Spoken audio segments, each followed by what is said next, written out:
Assalamualaikum warahmatullahi wabarakatuh. Kita lanjut materi yang kedua mengenai statistika.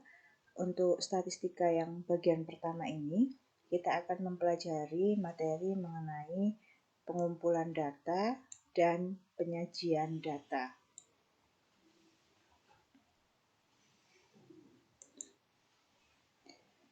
Sebelumnya, kita harus tahu statistika itu apa. Statistika itu merupakan salah satu cabang dari matematika, di mana dia mempelajari cara untuk mengumpulkan data, untuk mengolah data, dan untuk menyajikan data, agar data-data tersebut itu dapat dipahami dengan jelas. Sedangkan untuk statistika itu pengertian statistika deskriptif, secara deskriptif. Sedangkan untuk statistika inferensial itu statistika adalah menganalisis dan menafsirkan data. Nah, ini ya, datanya dianalisis, kemudian ditafsirkan, sehingga mudah digunakan untuk pengambilan keputusan, untuk membuat perencanaan selanjutnya, dan membuat kesimpulan dari sifatnya data. Nah, dalam penelitian itu kita sering melibatkan adanya istilah populasi, adanya istilah populasi dan sampel. Populasi itu apa? Populasi itu adalah keseluruhan objek yang akan diteliti. Jadi seluruh data yang akan diteliti keseluruhan disebut sebagai populasi. Sedangkan untuk sampel itu adalah bagian terkecil. Ini sebagian dari populasi yang benar-benar akan diamati. Jadi kedua istilah ini nanti yang akan kita gunakan dalam kegiatan pembelajaran kali ini. Nah, untuk pengumpulan data ini ada 3 yang harus kita pahami. Yang pertama yaitu data kuantitatif dan data kualitatif. Apa data kuantitatif, apa data kualitatif, kemudian bagaimana cara mengumpulkan data. Data kuantitatif adalah data yang bentuknya angka. Ini ya, bentuknya angka atau berbentuk bilangan. Nah, data kuantitatif itu dibedakan menjadi 2, yaitu data cacahan dan data ukuran. Data cacahan itu data yang digunakan, data yang diperoleh dengan cara membilang. Misalnya, data banyak anak dalam keluarga. Kalau data ukuran, itu data yang diperoleh dengan cara mengukur. Misalnya tentang tinggi badan murid. Kalau tinggi badan dalam senti, misalkan ini data cacahan membilang tentang banyaknya anak dalam keluarga berarti jumlahnya. Data yang kedua ada data kualitatif. Data kualitatif adalah data yang bentuknya bukan bilangan. Jadi ini berbentuk bukan bilangan. Kalau kuantitatif tadi kan bentuknya angka atau bilangan. Kalau kualitatif kebalikannya, bukan berbentuk bilangan. Data kualitatif itu bisa berupa ciri-ciri, sifat, atau gambaran dari kualitas objek. Nah, contohnya data mengenai kualitas pelayanan bisa dikategorikan baik, sedang, atau kurang. Nah, jadi kalau kualitatif itu datanya tidak berupa angka, jadi berupa penilaian baik, sedang, dan kurang. Itu penilaiannya berupa kata-kata. Sedangkan kalau kuantitatif itu penilaiannya berupa angka. Sama ya seperti tadi, tinggi anak berarti berapa senti dalam angka. Kalau dalam angka berarti kuantitatif, kalau dalam kata-kata itu disebut sebagai kualitatif. Kemudian cara mengumpulkan data. Ada bermacam-macam cara mengumpulkan data, salah satunya dengan melakukan wawancara. Ini ya. juga dengan mengisi lembar pertanyaan atau kuesioner.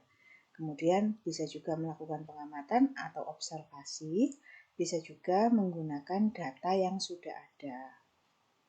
Jadi nggak selalu kalau kita mau mengumpulkan data itu harus mencari datanya terlebih dahulu di lapangan, tidak. Tapi bisa juga kita sudah memiliki data, kita tinggal mengumpulkannya atau mengelompokkannya berdasarkan apa yang mau kita gunakan. Penyajian data. Untuk penyajian data, nanti yang akan kita pelajari ada 4, yaitu penyajian data dalam bentuk tabel, ini yang pertama. Yang kedua, penyajian data dalam bentuk diagram. Yang ketiga, tabel distribusi frekuensi. Yang keempat, tabel distribusi frekuensi relatif dan frekuensi kumulatif.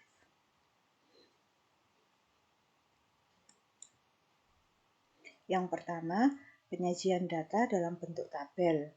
Ini ya. Contohnya, ini. Nah, ini sebelum kita masuk ke contoh, sebuah tabel umumnya di dalam menyajikan data dalam bentuk tabel itu harus ada judul tabel, harus ada judul kolom, harus ada barisnya itu apa saja, harus ada badan tabel, boleh ada catatan, ini harus ada catatan dan harus ada sumber datanya. Nah, di sini ada contoh tabel 1.1 perkiraan cuaca kota-kota besar di Indonesia. Ini untuk yang judul kolom, ada kota, cuaca, suhu, kelembapan. Ini yang di atas ya, yang mulai atas ini tabel perkiraan cuaca kota-kota besar di Indonesia. Ini adalah judul tabel yang ini. Kemudian ada judul kolom. Yang mana judul kolom ini? Kota, cuaca, suhu, kelembapan. Ini dia termasuk ke dalam judul kolom. Kemudian ada judul baris. Judul baris yang mana? Ini, mulai Ambon, Bandung, sampai Yogyakarta. Ini yang dimaksudkan dengan judul baris. Badan tabel itu, ini, kalau di sini ada badan tabelnya apa? Bisa berawan, bisa hujan. Suhunya berapa? Kemudian data kelembapannya. Ini disebut sebagai badan tabel atau data yang mau disajikan. Kemudian sumbernya yang mana ini? Sumber seputar Indonesia 22 Januari 2007. Nah, dari tabel ini kita bisa membaca sesuai dengan apa yang diminta. Contohnya, misalkan pada hari Senin tanggal 22 Januari 2007 ini di kota misalkan Jayapura. Di Jayapura itu cuacanya sedang hujan. Suhunya berapa? 24 sampai 33 derajat Celcius. Kelembapannya berapa? 60 sampai 90%. Jadi cara bacanya kalau ini untuk tabel ini cara membacanya ke kanan. Seperti ini ya untuk membaca keterangan. Kemudian data dalam bentuk diagram. Kalau mau menyajikan data dalam bentuk diagram, itu boleh batangnya boleh mengarah secara vertikal, boleh juga mengarah secara horizontal. Ya. Jadi tergantung nanti yang diminta seperti apa. Dimintanya tabelnya secara vertikal atau secara horizontal. Contohnya kalau di sini saya berikan contoh dua-duanya, ada yang vertikal, ada yang horizontal. Data banyaknya sepeda motor di suatu wilayah pada tahun 2007 sampai dengan 2011 disajikan sebagai berikut.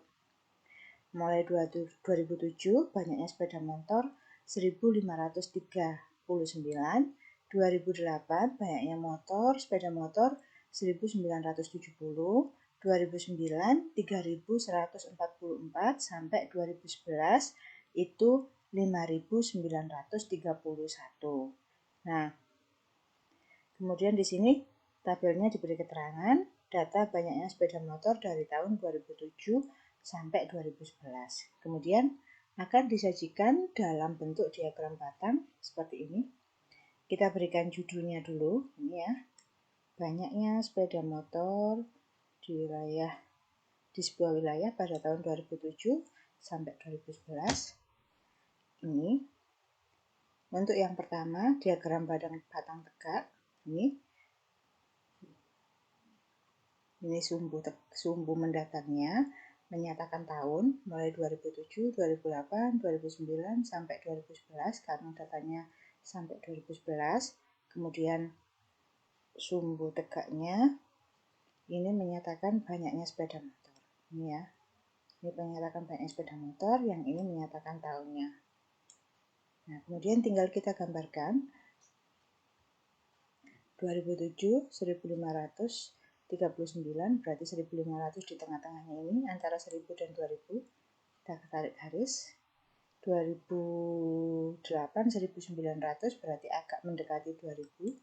Kita tarik garis juga ke sini. Ini ya, ini. Yang ini 1500 tengah-tengahnya kayak gitu.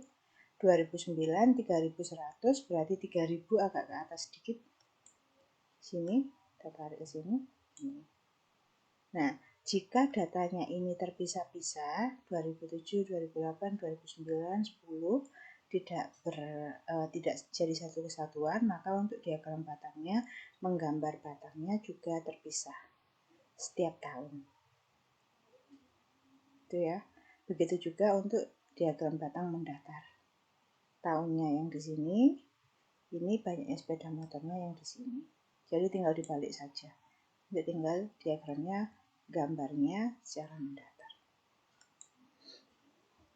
Selanjutnya untuk diagram garis. Nah ini, untuk diagram garis, langkah-langkah yang dilakukan untuk membuat diagram garis itu, yang pertama, buatlah koordinat berbentuk bilangan dengan mendatar yang menunjukkan waktunya, sedangkan tegak itu menunjukkan data pengamatan. Jadi ini yang ke kanan menunjukkan waktunya, yang ke atas ini menunjukkan data dari pengamatan, yang ke kanan menunjukkan waktunya. Kemudian gambarlah titik koordinat yang menunjukkan data pengamatan pada waktu tertentu. Kemudian secara berurutan sesuai dengan waktu, hubungkan titik-titik koordinat tersebut dengan menggunakan garis lurus. Nah, itu dihubungkan. Jadi kita gambar titik-titiknya ini. Selanjutnya, kalau titik-titiknya sudah digambarkan, kita tinggal menggambarkan berupa garis lurusnya. Nah, ini untuk data hasil pengamatan, cara menuliskannya tidak harus 0, 10, 20, 30, 40 seperti ini. Ini data berdasarkan pada hasil pengamatannya. Kalau misalkan di sini rentangnya dalam puluhan, berarti di sininya ditulisnya dalam puluhan. Kalau misalkan rentangnya dalam ratusan, ini boleh dalam skala ratusan. Kalau datanya dalam ribuan, berarti ini boleh dalam skala ribuan. Jadi jumlah ini dituliskan berdasarkan data yang diperoleh dari pengamatan. Tidak selalu ini kelipatan puluhan. Boleh kelipatan ratusan, boleh kelipatan ribuan, tergantung dari data yang diperoleh. Itu ya. Hasil penjualan gula pasir di distributor Seroja pada periode Januari sampai Juli. Nah, ini ada Januari sampai Juli. Berarti untuk waktu mendatarnya ini ditulis Januari, Februari, Maret sampai Juli. Sedangkan ke atasnya ini jumlah gulanya, karena di sini jumlahnya 10, 15, 30 dalam puluhan, rentangannya masih dalam puluhan, maka ini di sini di diagramnya ditulis 0, 10, 20, 30, 40, 50, 60, 70. Boleh enggak kalau misalkan ini ditulis sampai 100? Boleh. Tapi kenapa di sini ditulis hanya sampai 70? Karena data maksimal di sini hanya 60. Jadi 70 ini sudah mencakup semua data yang ada di tabel. Kalau sudah mencakup semua data yang ada di tabel, maka untuk penulisannya boleh dihentikan. Jadi untuk ini datanya sudah boleh dihentikan sampai 70. Selanjutnya tinggal kita berikan titik-titik pada setiap bulan sesuai dengan data yang diperoleh. Januari ini ya, ini Januari 10 on, berarti di Januari ini di angka 10 diberikan titik. Februari 15, berarti antara 10 dan 20, tengah-tengahnya di sini. Kita tarik, berarti di sini. Ini. Maret 30, berarti di sini. April 35, di tengah-tengahnya sini. Kemudian dari titik-titik yang diperoleh tadi dihubungkan garis. Tarik garis. Seperti ini.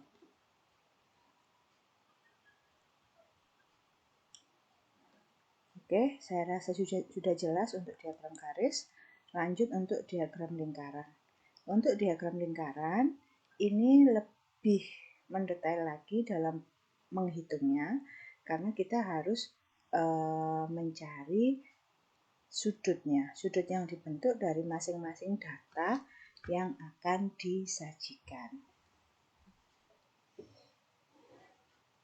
Contohnya di sini ada kegiatan ekstrakurikuler dan banyaknya siswa yang mengikuti. Di sini disajikan daftar jumlah siswa kelas 11A yang mengambil pelajaran ekstrakurikuler adalah sebagai berikut. Untuk musik 9 orang, tari 5 orang, bulu tangkis 6 orang, basket 8 orang, yang lain-lain mengikuti 12 orang. Kemudian kita disuruh menggambarkan dalam diagram lingkaran. Ini ya, yang tabel bawah, cara menghitungnya. Kita tuliskan kegiatan ekstrakurikulernya, kemudian jumlahnya, ini jumlahnya berapa. Kemudian di sini di jumlah banyaknya siswa kita total keseluruhannya, karena ini nanti yang digunakan untuk pembanding dalam menghitung besarnya sudut masing-masing bagian. Nah, di sini dituliskan persentase berapa banyak siswa yang mengikuti ekstrakurikuler musik, ekstrakurikuler tari, bulu tangkis, basket, dan lain-lain. Boleh enggak pakai persentase? Boleh. Persen ini hanya kalau di sini dituliskan karena permintaan dari soal untuk menuliskan datanya di sini. Tapi kalau misalkan di sini tidak diminta persen, maka kita cukup menuliskan banyaknya siswanya saja. 22,5. Ini berapa siswa? Boleh ditulis 9 siswa gini, boleh. Atau boleh dituliskan dalam bentuk derajatnya. Boleh dituliskan 81 derajat. Ini boleh. Ya, jadi tidak harus ada persentase. Boleh dituliskan banyaknya siswa atau boleh dituliskan dalam bentuk derajat. Tuh.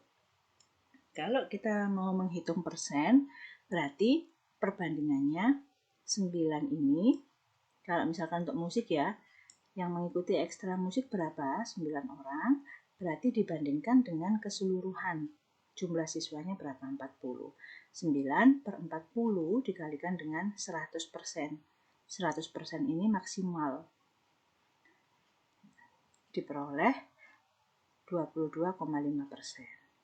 Cara pembandingnya sama, semuanya 40. Itu ya.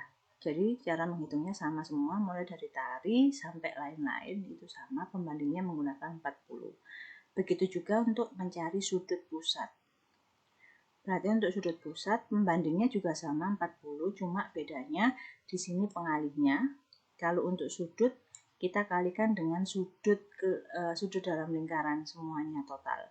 Sudut dalam lingkaran ini muter ke sini, ini sampai sini 360. Berarti di sini pengalihnya 360 derajat. Untuk yang musik 9 per 40 kali 360 hasilnya 81%.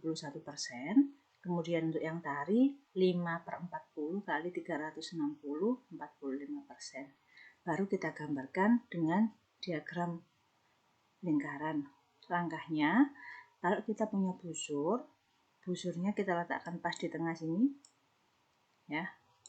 Kemudian kita tarik garis lurusnya, baru kita ukur sudutnya 81 derajat, berarti di mana posisinya, kemudian kita berikan titik, baru kita tarik garisnya. tabel distribusi frekuensi nanti ada dua macam, tabel distribusi frekuensi tunggal sama tabel distribusi frekuensi kelompok.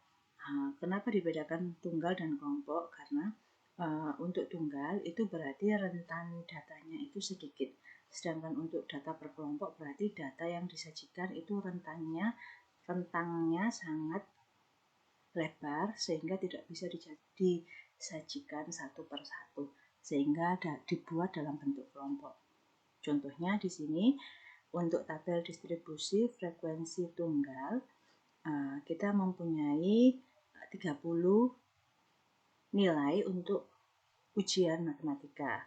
Mulai dari 80, 30, ya, 30, 50, 70 sampai yang terakhir 70. Nah, kita lihat dulu data ini. Dari data di atas kita bisa membaca, kita bisa lihat bahwa yang mendapat nilai 30 itu sebanyak 1 siswa. Yang dapat 40, 1 siswa. 50, 3 siswa. 60, 9 siswa. Sampai yang terakhir 92 siswa. Nah, data yang di samping ini, data nilai, itu rentangnya kecil. Datanya juga cuma sedikit. Jadi ini bisa disajikan dalam bentuk data tunggal. Jadi langsung dituliskan 30, 40, 50, 60, tidak perlu dituliskan dalam bentuk rentangan. Bisa dituliskan dalam tunggal, data tunggal. Kemudian tinggal kita tuliskan banyaknya siswa atau frekuensinya. Yang dapat nilai ujian 30, 1 siswa, 40, 1 siswa, dan seterusnya sampai yang 92 siswa. Itu untuk tabel distribusi frekuensi tunggal. Kalau untuk yang berkelompok, ini tabel distribusi kelompok itu ada beberapa istilah. Kalau yang tadi kan hanya data, ini ya, hanya nilai ujian atau datanya, kemudian frekuensinya berapa. Ini kan hanya nilai ujian sama frekuensi. Nah, kalau untuk yang data berkelompok itu ada istilah kelas. Kelas itu apa? Kelas adalah interval data yang memuat beberapa data. Ini interval 71 sampai 80. Jadi nanti dia memuat banyak data berapa di sini? Banyak data 2. Berarti nanti di sini ada 2 nilai yang terkandung. Itu ya. Terus data ini kalau berdasarkan tabel yang 1.5 ini berarti dia memiliki 6 kelas. Ini ya. Ini kelas yang pertama. Ini kelas yang kedua, ini kelas yang pertama ya. Kedua, ketiga, ini kelas yang keempat, sampai yang terakhir ini kelas yang keenam. Tuh. Kemudian ada batas kelas. Ada batas kelas dibedakan menjadi dua, yaitu batas bawah dan batas atas. Batas bawah itu data yang berada di sebelah kiri. Berarti ini data yang berada di sebelah kiri ini semua disebut sebagai batas bawah. Sedangkan data yang berada di kanan, sebelah kanan, ini disebut sebagai batas atas. Kemudian ada tepi kelas. Tepi kelas itu yang mana? Tepi kelas itu berarti data yang berada di sebelah kiri, batas bawah ini, itu dikurangi 0,5. Kemudian ada yang namanya panjang kelas. Panjang kelas itu yang mana? Berarti tepi atas dikurangi tepi bawah. Tepi atas itu yang mana? Tepi atas itu berarti batas atas ditambah 0,5.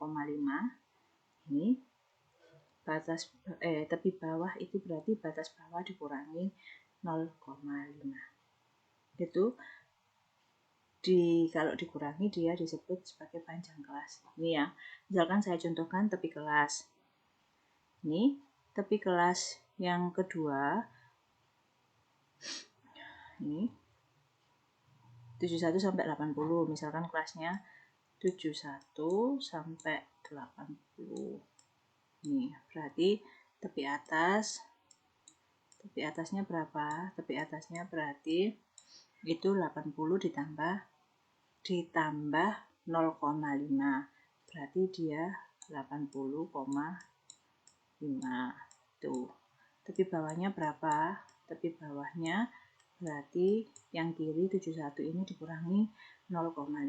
Berarti dia 70,5. Nah, kemudian panjang kelasnya berapa? Panjang kelasnya berarti tepi atas dikurangi tepi bawah. Berarti ini sama dengan di sini ya. 80,5 dikurangi 70,5. 80 dikurangi 70, 10. Nah, inilah panjang kelasnya. Kalau titik tengah kelas yang mana? Titik tengah kelas berarti batas bawah ditambah batas atas. Batas bawah yang mana? Ini 71 sama 80. Berarti untuk ini di sini titik tengahnya berapa? Setengah 71 ditambah 80. 151 berarti 75. 151 dibagi 2 ya. Berarti 75,5. Tuh, cara menghitung tepi kelas, panjang kelas, dan titik tengah kelas.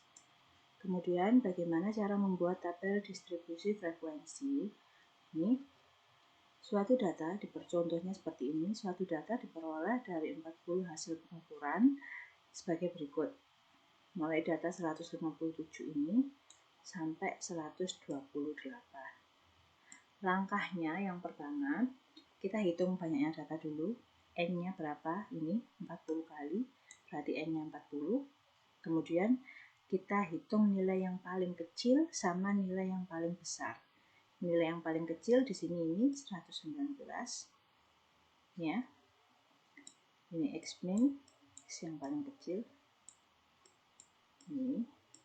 Kemudian maksimalnya 176. Ini 176 itu X max.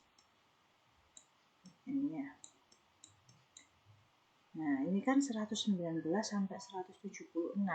Kemudian data yang di dalamnya itu juga kelipatannya tidak sama. Jadi kita buat tabel distribusi frekuensi kelompok. Nah, langkah yang pertama kita tentukan rentangan. Rentangan ini rentang, caranya bagaimana? Yaitu X max dikurangi X min. Nilai yang maksimal dikurangi nilai minimal. Jadi 176 ini dikurangi 119, hasilnya 57. Kemudian kita tentukan banyaknya kelas. Ini banyaknya kelas itu berarti kita menentukan ini. Mulai dari atas sampai bawah berapa nanti datanya. Rumusnya kita gunakan 1 plus 3,3 log N. Log N itu N-nya dari mana? Dari data ini. N-nya 40. Berarti 1 plus 3,3 log 40. Kita cari log 40, kita kalikan 3,3, tambahkan 1, hasilnya 6,286. Kita bulatkan ke atas menjadi 17. Kenapa kita bulatkan ke atas? Karena supaya data yang ada di sini nanti semuanya bisa tercover. Jadi kita bulatkan dia ke atas. Itu.